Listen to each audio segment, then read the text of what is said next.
Allez, salut, j'espère que tu vas bien. Bienvenue dans ce nouveau cours sur l'animation. On continue notre projet de Blender versus Maya. Aujourd'hui, on attaque l'animation Riggle.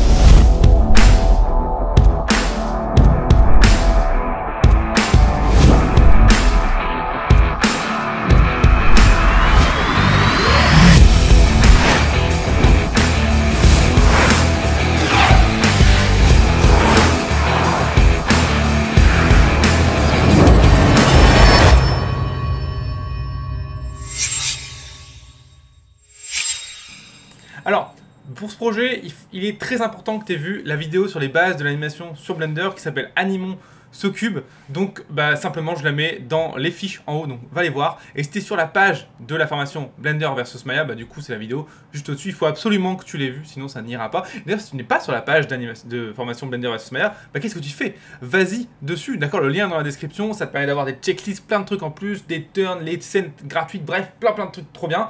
Vas-y, c'est gratuit, c'est cool, voilà, qu'est-ce que t'attends encore? Bon bref, alors on y va, on attaque, donc on se retrouve sur Blender. Donc je vais venir ouvrir mon ancienne scène, tu te souviens de la scène qu'on avait faite d'anime ensemble, où on avait linké nos personnages, donc c'est parti, voilà. Donc voilà un petit peu notre scène. Alors je suis navré, c'est possible que mon ordi rame un petit poil, puisque je suis en calcul derrière, mais ne t'inquiète pas, ça va très bien se passer, ok? Alors du coup, on a nos deux personnages qui sont linkés, on leur avait mis un sol, rappelle-toi, alors le sol c'était pas ça, je l'avais changé donc je le verrai rapidement. Ce sol, s'il veut bien, on va le cacher du coup parce que j'arrive pas à le supprimer. C'est pas très grave. On a nos deux personnages, donc ce qu'il faut faire, si j'avais dit, il faut faire un sol, mais un sol plutôt un plan quoi. Hein, voilà, donc ça ce sera notre vrai sol pour le coup. Juste pour voir un petit peu ce qu'on fait quand on anime. Alors, comment ça a marché l'animation? En fait, c'est pas réellement compliqué. En gros, quand tu as compris les bases qu'on a vues dans la vidéo d'avant, en fait, il n'y a rien de plus à savoir, si ce n'est quelques détails pour certaines actions. Il faut comprendre que l'animation, en fait, c'est énormément d'observation. Donc, le premier conseil que je peux te faire, avant même de commencer à animer tes personnages, c'est d'observer. N'hésite pas à aller sur Internet, par exemple, sur Google Chrome. Il y a vachement de trucs sur YouTube qui s'appellent des animations de référence. Je vais te montrer ça de suite. Et tu vois, les animations de référence, tu vas des choses comme ça, notamment celui-là, qui est vraiment excellent. Et t'en as plein. Et t'as plein de choses, tu vois. Et t'as des body mécaniques que tu peux suivre, tu peux comprendre. Tu vois, c'est au ralenti, donc on peut vraiment essayer de comprendre le mouvement. Il faut vraiment que tu observes ça de manière répétée.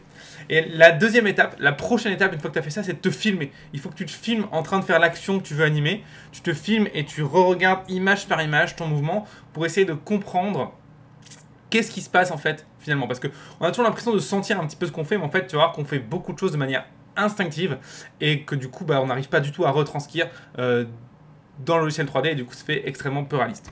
Donc moi je vais te montrer ici la technique, mais je peux pas te transmettre le côté artistique parce que ça c'est à toi de le trouver, c'est à toi d'aller chercher les références que je viens de te parler. Il faut que tu te filmes en train de jouer ton film, c'est là que ça fonctionnera et tu vas copier ton mouvement en train de, image par image en fait presque. Quand tu vas t'animer, tu vas jouer ton film et image par image, venir copier ton mouvement dans ta 3D, tu vas voir que là ça passera crème. Et après, le dernier point pour avoir des bonnes animations, c'est le temps. Souvent, je vois des gens, ils passent pas assez de temps sur l'animation. L'animation, c'est un des trucs, si ce n'est le truc le plus long dans un film. Prends le temps pour que ce soit correct, pour que ce soit que ça marche.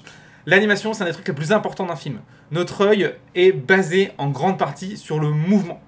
Donc, si l'animation marche pas, tout le monde le voit direct. Ça fait bizarre. Donc, tu peux pas te permettre de bâcler cette partie.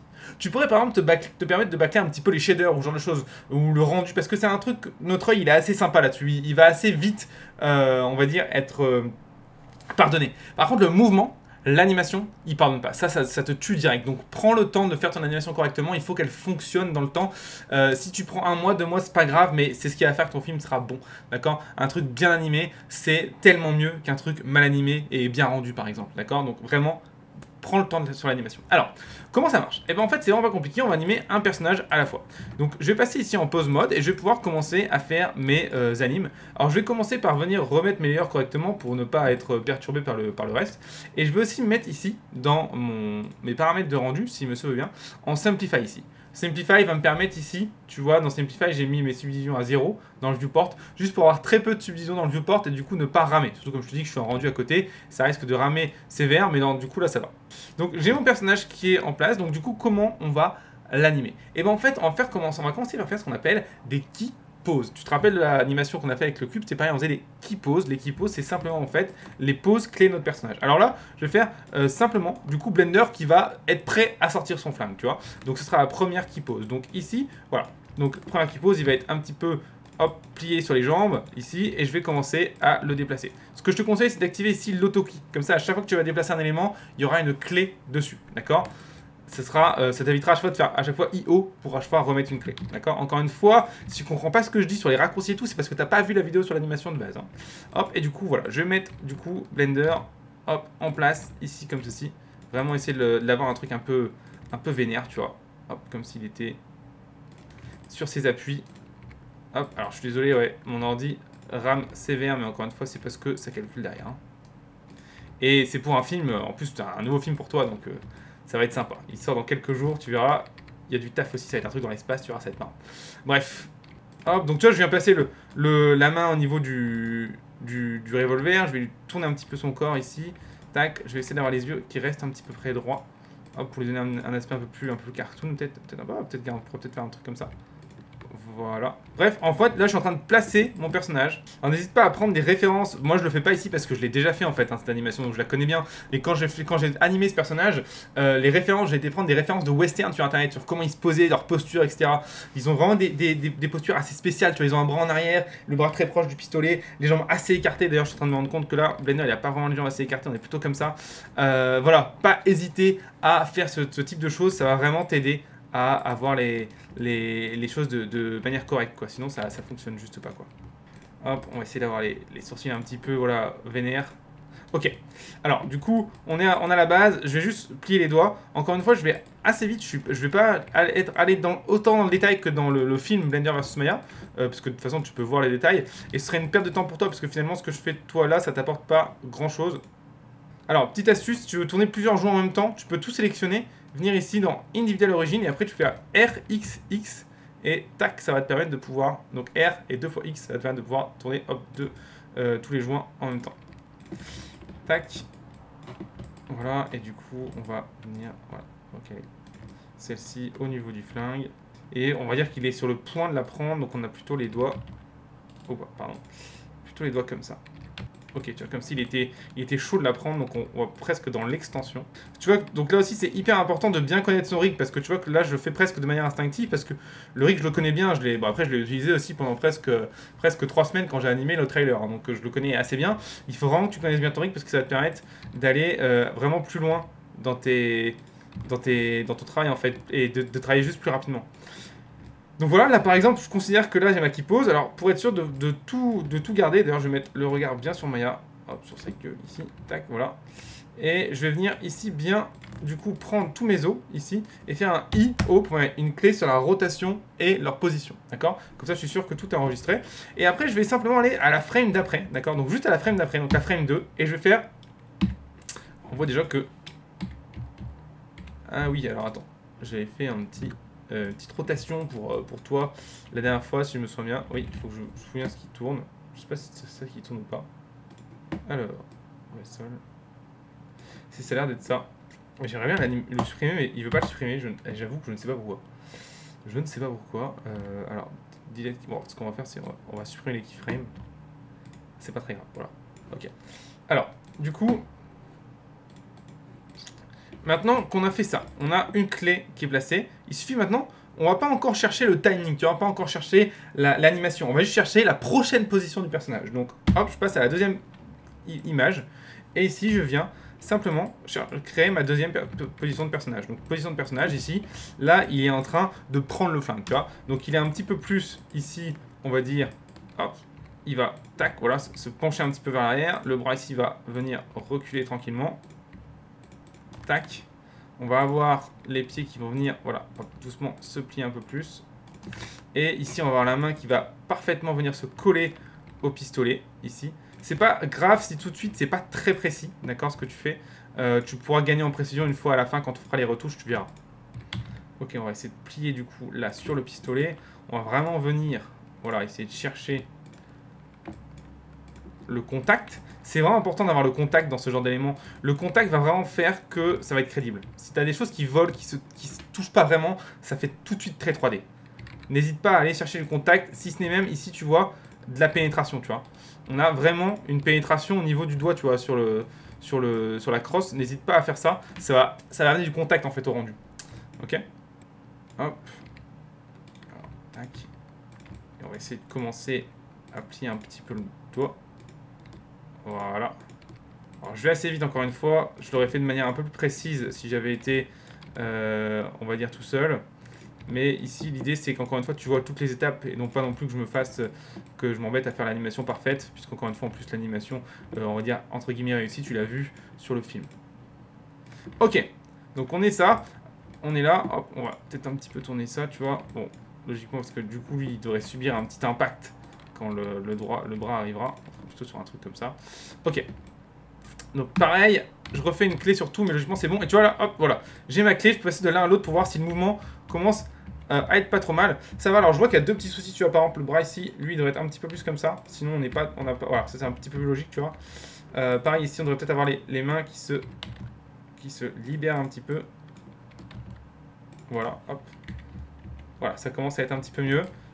Et peut-être les yeux qui restent un petit peu sur place en contrebalançant.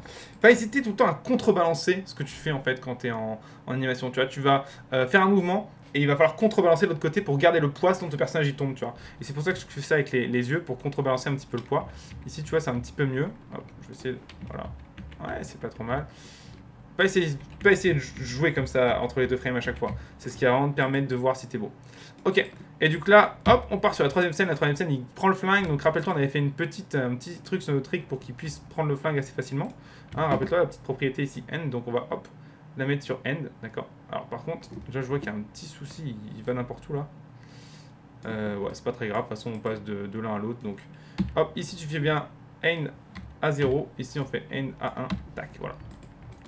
Donc tac, maintenant il est dans la main, donc on va le repositionner après correctement. Et puis de toute façon, ici là il va sortir hein, son gun, donc on va plutôt avoir un truc comme ça, d'accord.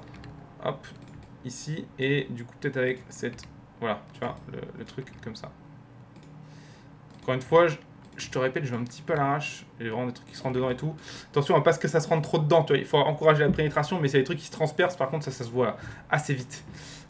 Et du coup là on est vraiment voilà, le plus en extension possible finalement, puisque c'est là qu'il va vraiment se pencher sur le côté pour prendre son flingue. T'as vu qu'il a un corps assez spécial, donc il faut de la place pour sortir son flingue, et on le voit dans les westerns quand ils sortent leur pistolet, ils se penchent vraiment sur le côté comme ça. Donc vraiment pas hésiter à forcer un peu ce mouvement, ça donne vraiment de la dynamique. Hop, et du coup ici on va, c'est là que je me rends compte qu'il a vraiment les bras un petit peu longs quand même, parce que son bras il touche presque par terre. Enfin bref, hop, et du coup voilà, tac tac. Essayer de peut-être un peu plus le mettre comme ça. Alors, je vais essayer de prendre le gun avec. Tac, tac, ouais. Ah, c'est un petit peu... Non, c'est pas trop dans la... Ouais, c'est plutôt... Il faut qu'il remonte, là. Il faut qu'il remonte un petit peu. Hop, voilà. On va plutôt avoir le... Il va prendre le pistolet, donc descendre sur cet appui, et hop, remonter, tu vois. Il descend, il remonte. Ok. Alors, encore une fois, je vais pas dans le détail, je pourrais aller beaucoup plus loin. Là, par exemple, ses yeux, tu vois, il faudrait venir un petit peu garder ce côté droit ici, que j'ai perdu, venir compenser en fait ça. Ouais, c'est un petit peu gros quand même, on va pas exagérer non plus, on dirait un attardé là. Il faudrait venir jouer avec les sourcils, etc. Mais dans tous les cas, je te laisserai toi faire les détails. Hop, allez, frame numéro 4, on est parti. Là, il a sorti le flingue. Donc ici, il sera en position de tir. Donc la position de tir, c'est pas compliqué. On va avoir la main là. D'accord. Là, ce qui va être difficile avec cette position-là, c'est de bien avoir... hop, attention à bien avancer l'épaule. Quand on avance un bras, on a l'épaule qui avance avec un petit peu. C'est une erreur que j'ai tendance à voir assez souvent. Donc hop, j'avance un petit peu l'épaule, même si bon, l'épaule de mon gars, c'est... Enfin, voilà quoi. C'est pas vraiment une épaule, mais bon. Tac. Ce qui est très important, c'est que là, du coup, comme il est en position de tir, il va se remettre droit, d'accord. Donc on doit plus avoir cette position un petit peu de déhanché. Là, on doit le retrouver ici parfaitement sur ses appuis, prêt à tirer, d'accord. Donc ça, c'est important. Peut-être même de l'autre côté. Donc ici, ses yeux, je vais faire un Alt R pour supprimer ses rotations, tac. Et du coup, on va les remettre à peu près normalement. Attention à ne pas les remettre à 0 à chaque fois, sinon ça va donner un effet un peu trop naturel. Ok. Ici, on n'a pas l'air trop mal. Je vais du coup, ici, hop, juste venir voilà, plier un petit peu mon bras comme ça, comme s'il se tenait vraiment prêt. Regardez si ça colle. Et évidemment, ça, du coup, c'est devenu... hop. Voilà, on est plutôt sur cette optique-là. Ok, alors on va bien plier les bras hein, parce que les bras, tu l'as vu, c'est vraiment du grand n'importe quoi. Donc on va venir redéplacer le flingue correctement pour bien qu'il soit dans la main, d'accord? Voir que dans le mouvement, ça se verra pas à la fin. Je l'ai fait souvent, je l'ai fait très souvent dans le film. On va vraiment bien le mettre dans la paume de main ici, tac. Et on va venir du coup replacer les doigts, venir correctement, parce que là j'avais vraiment fait ça, on va dire comme un sagouin. Donc on va essayer de faire ça de manière un peu plus propre, si ce n'est beaucoup plus propre. Si ton plan est là, tu vois, si ta caméra est là, c'est pas grave, tu vois. Là, on est en train d'animer. Sur le cours d'après, je t'expliquerai les mouvements de caméra et les placements des caméras. Tu vas voir qu'il te faut une base d'animation, au moins ce que je suis en train de faire là, ce truc-là, tu vois. Pour faire une base, pour faire tes mouvements de caméra, mais voilà, seulement ça. Après, on va faire la fin de l'animation, on va la faire avec la caméra faite. Comme ça te permet de voir du coup ce qui te reste à faire ou pas. Ça te permet du coup en fait simplement de te dire, ok, du coup comme j'ai ma caméra là, je peux me permettre de pas animer ça, tu vois. Du coup là, je te montre une animation classique, mais en fait, ta vraie animation, tu vas devoir la démarrer quand tes caméras seront déjà placées ou en tout cas en partie, d'accord. Donc ça c'est important. Mais au moins tu vois ici aujourd'hui le process d'animation. D'accord. De toute façon, rien ne t'empêche de démarrer à placer tes caméras. Hein. Le placage des caméras est quand même pas très compliqué finalement par rapport à l'animation. Mais rassure-toi, on va en parler aussi dans du coup le cours d'après, tout simplement. Donc voilà, je répète, l'erreur que je vois souvent, c'est les gens qui animent trop de choses. C'est important d'animer par rapport à où est-ce que sera ta caméra, d'accord? Donc essaie de réfléchir déjà quand tu animes ici, même si tu n'as pas encore placé tes caméras, d'accord? Si tu peux placer tes caméras aujourd'hui sans le cours qui arrive la prochaine fois, bah fais-le. Mais si tu ne peux pas le faire parce que tu as encore des trucs à savoir ou tu te poses des questions, c'est pas grave, mais réfléchis pendant que tu animes à où est-ce que seront placées tes caméras pour ne pas animer des trucs qui servent à rien, évidemment. Ok, voilà, on va venir le mettre prêt à tirer là sur la détente.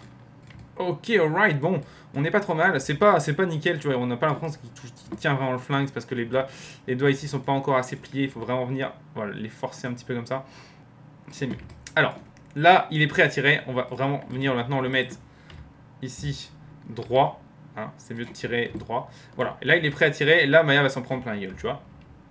Tac, ok. Donc voilà un petit peu le principe des key poses. Donc on a vraiment, tu vois, on peut hop, venir stopper. Alors moi ce que j'aime bien faire c'est enlever ici mon viewport, juste garder la 3D, tu vois, enlever l'overdraw, ce qu'on appelle l'overdraw, c'est tous les petits dessins que Blender vient dessiner au-dessus de ta 3D pour te donner des guides en fait, donc les enlever 30 secondes. Et ici, jouer avec, tu vois, voilà, avec 1, 2, 3, 4 pour voir si ça colle, tu vois. Et ça a l'air, tu vois, la dynamique est pas trop dégueu, tu vois. Hop, tac, tac, tac, tac, tu vois, bon. Peut-être qu'il manquerait une key pose entre celle-ci et celle-ci. Je te laisserai la faire. Plus tu as de key pose, souvent plus c'est moins chiant après derrière à nettoyer. Donc, ok. On a du coup notre key pose. Maintenant, on va passer nos clés en ce qu'on appelle des constantes. Alors, qu'est-ce que c'est une constante? Et bien, en gros, je t'explique. Si jamais je viens faire ça, d'accord, je prends mes clés et je les scale. Donc, j'appuie sur S tout simplement. Et je fais 2. On va même faire S5. Voilà. Donc, S5, ça scale toutes les clés sur 5. D'accord. Donc, ici. Alors, j'ai fait une connerie, excuse-moi. Il faut tout sélectionner, sinon ça marche pas. Hein. Sinon ça ne marche pas, d'accord. Donc on va carrément prendre, voilà, juste le rig, comme ça le rig on est sûr d'avoir toutes les clés. Et ici, toutes les clés du rig, S5, d'accord. Donc là tout est, voilà. Et du coup ce qui se passe c'est que on va avoir un truc comme ça, alors on a un petit saut là au niveau du truc, ça c'est pas très grave, on va le voir, on va voir ça après comment régler ce problème là, t'inquiète pas, c'est vraiment pas un souci. Ce qu'on voit, c'est que par contre, du coup, alors pourquoi par contre je suis pas en temps réel comme je suis rendu, ça va être un petit peu galère à t'expliquer pour le coup. Du coup, on voit que ça commence à avoir de la gueule, mais que du coup, il va y avoir un petit peu de nettoyage pour pouvoir jouer vraiment avec l'animation, vraiment avoir un truc propre. Et en fait, là en fait, le travail le plus long commence en fait. Le travail le plus long, ça va être de nettoyer ces clés quand on a fait un scale. Mais avant de faire un scale et de les nettoyer, tu vas d'abord faire A, donc tous les sélectionner. Sois bien en objet quand tu fais ça. Faire T et constant, donc T constant. En faisant ça, tes clés en fait passent en bloc, c'est-à-dire qu'ils passent d'une clé à l'autre au fur et à mesure. Et du coup, tu vas utiliser ça pour simplement timer. Donc tac, tac, tac. Alors, et là, timer, en gros, tu vas te dire, ok, qu'est-ce qui est avant quoi? Donc tu peux déplacer tes clés comme ça, en faisant G, comme si tu déplaçais tes clés dans le viewport. De toute façon, tu connais, hein, parce que tu as vu la vidéo sur l'animation. Hop, donc ici, je pense que la préparation à prendre son flingue va être assez longue. Tac. Et par contre, quand tu vas commencer à le prendre, ça va être assez rapide. Donc je pense qu'on va quand on va le prendre, on va être comme ça, et ça va être... Voilà. On va regarder un petit peu ce que ça donne. Alors, c'est pas facile de timer. Tac, ouais, c'est pas mal. C'est pas facile, hein. Moi j'ai un peu de mal à timer, je suis toujours en train de retimer à la fin, de recommencer, de scaler mes clés, mais c'est pas grave, bon, ça donne une idée de la vitesse à laquelle ça va être, et du coup après tu prends toutes tes clés, et une fois que tu es satisfait que tes clés posent, tu penses qu'elles sont assez précises, rappelle-toi, plus c'est précis, plus t'en as, moins ça sera de galère après à nettoyer, et bien tu peux venir prendre toutes tes clés et faire T ici, et simplement Bézier, d'accord? Donc en gros ça vient les remettre en interpolation Bézier. Encore une fois, je ne réexplique pas ce que c'est les interpolations. Je t'en ai déjà parlé dans la vidéo des bases de l'animation. Sinon, je vais perdre trop de temps là-dessus. Il y a déjà une bonne heure de contenu avant. Hein. Et hop, tac. Voilà, là on a un truc intéressant. Alors on a juste le flingue qui vient sauter, on va venir corriger ce petit problème là tout de suite. C'est normal. Alors je sais pas à quoi c'est dû, parce que moi j'avais pas ce bug là quand j'étais sur ma scène à moi. C'est peut-être un petit bug que j'ai fait quand j'ai importé mon personnage. Dans tous les cas c'est pas très grave, parce qu'on va jamais animer en fait cette valeur là. Il faut tout le temps qu'elle passe de 0 à 1, d'accord? Donc ce qu'il faut faire en fait c'est simplement, quand j'ai ma main ici, d'accord? Bah du coup cette clé là doit être là. Hop. Problème résolu. D'accord? Et du coup, après, il faudra replacer évidemment le flingue au fur et à mesure pour pas que ça saute comme ça, sinon c'est un peu débile. Alors, voyons un petit peu ce que ça donne. Tac, ok. Alors tu vois, voilà, je parlais du timing, tu vois, là je trouve qu'en fait finalement je me suis un peu viandé sur le timing, parce que le timing de fin il est trop vénère quoi. Ça va trop vite.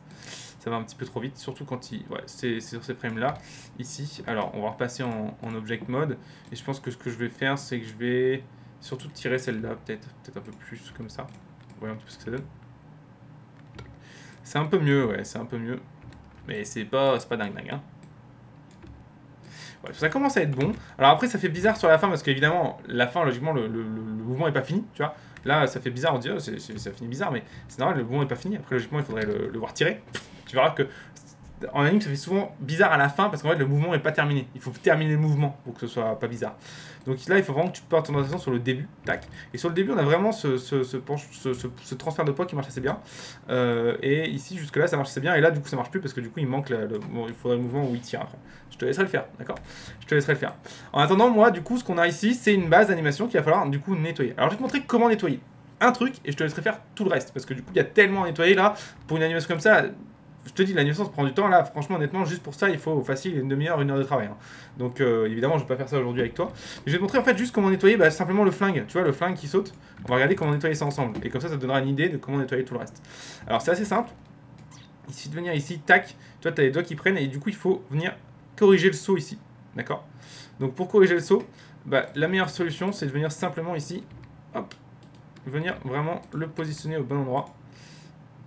Tac. Voilà, tu vois, et on va venir jouer doucement, comme ça. C'est vraiment, là, presque du... voilà, ça va un petit peu mieux, tu vois. Et on va venir nettoyer au fur et à mesure, comme ça. Alors, tu vois que là, ici, il passe aussi à travers le hostler. Du coup, il faudrait trouver une manière de le faire sortir comme ça. Moi, ce que j'avais fait sortir comme ça. Et je crois que j'avais triché, j'avais fait un cut de caméra pour pas qu'on voit que ça transperce. Tu peux aussi jouer avec les cuts de caméra, ça on en reparlera la semaine prochaine, sur le prochain cours. Et ouais, tu vois, c'est pas trop mal. Hop. Et tu vois, je trouve que là, du coup, ma caméra est quand même toujours pas dingue. Enfin, je veux dire, voilà. Et du coup, après, ce qu'il va falloir faire, une dernière chose qu'il va falloir faire pour continuer à bien animer et à nettoyer ton personnage, c'est jouer avec les courbes. Du coup, on va venir ici dans le Graph Editor et jouer avec les courbes. Parce que du coup, là, les courbes, elles sont trop molles encore, tu vois. Même si le mouvement est là, tu vois, ça marche assez bien, mais les courbes sont un peu trop molles, tu vois. J'aimerais par exemple forcer un petit peu ce mouvement d'appui ici. Donc, j'aimerais qu'il soit plus lent que le reste. Donc là, je vais prendre toutes mes clés, et toutes les clés qui sont sur cette pose-là, d'accord. Alors, on va éviter d'avoir ces clés-là, parce que du coup, ces clés-là, elles sont un peu pourries, mais ces clés-là, tu vois, je vais les scaler un petit peu sur X, donc SX, tu vois, pour forcer un petit peu l'appui, tu vois. Et tu vois que là, du coup, maintenant, Blender, il va être... Hop, tu vois, il prend un peu plus de temps. Alors, mon ordi RAM, c'est parce qu'encore une fois, on calcule, mais il va falloir que tu me fasses confiance là-dessus. Hop, et du coup, ici, pareil, tu vois, au contraire, là, j'aimerais que là, il aille très vite, qu'il n'y ait pas de ralentissement ici. Donc, hop, tac, on va réduire le scale. Donc, SX, pour le rendre plus petit. Rappelle-toi, quand on réduit les poignées d'une courbe, ça va accélérer le mouvement jusqu'à elle. Quand on accélère, quand on agrandit pardon, les poignées d'une courbe, du coup, le mouvement va ralentir en arrivant sur cette clé. D'accord? Donc, c'est important de comprendre. Tac. Et là, ça marche pas mal. Hein. Là, on est pas mal du tout, je trouve. On est pas mal du tout. Hop. Voyons un petit peu ce que ça donne, là, pour un petit mouvement. Est-ce qu'on reste là-dessus?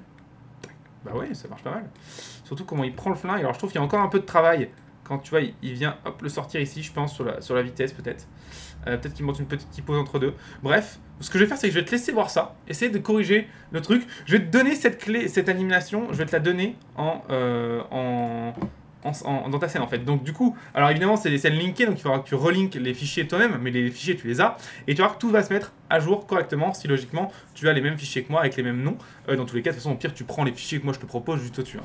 Et que ça tu verras, et te permettra de voir un petit peu comment c'est construit, comment ça marche, et n'hésite pas à pousser un peu l'animation plus loin, tu vois. Là c'est vraiment le début, et en fait tout le principe va marcher comme ça. Encore une fois, moi je l'ai fait un petit peu, on va dire, au senti, mais c'est parce que je fais ça très souvent de l'animation, mais crois-moi, quand j'ai fait la première animation du trailer, j'ai passé mes soirées et mes journées devant des références de western, devant des films de gens qui sortent des flingues, devant des mecs qui tirent avec des flingues. Bref, il faut que tu aies de la référence sur les yeux pour voir comment ça fonctionne juste en fait. C'est vraiment très important en animation. T'as vu, c'est long l'animation, ça fait presque une demi-heure qu'on est ensemble et on a fait 26 images, d'accord, d'animation, ça fait une seconde.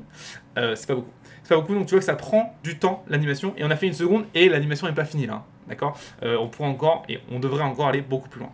Donc voilà un petit peu pour la base d'animation, j'espère que ça t'a un petit peu éclairé, j'espère que ce cours t'a plu. Alors, si tu me regardes sur YouTube, ce n'est pas normal. Ce n'est pas normal parce que ce cours en fait est disponible dans une version de formation totalement gratuite où tu as accès aux scènes gratuites, à des turns directement sur le site, à une checklist à éviter quand tu fais ton projet, bref, tout plein de choses qui vont te permettre de suivre le projet et de l'implémenter chez toi de manière beaucoup plus simple. C'est totalement gratuit, le lien est dans la description et je vais le mettre juste sur l'écran. Donc voilà, rejoins-moi ici, ça va être vraiment excellent. Et sur ce, moi je te dis à la prochaine, merci beaucoup, ciao.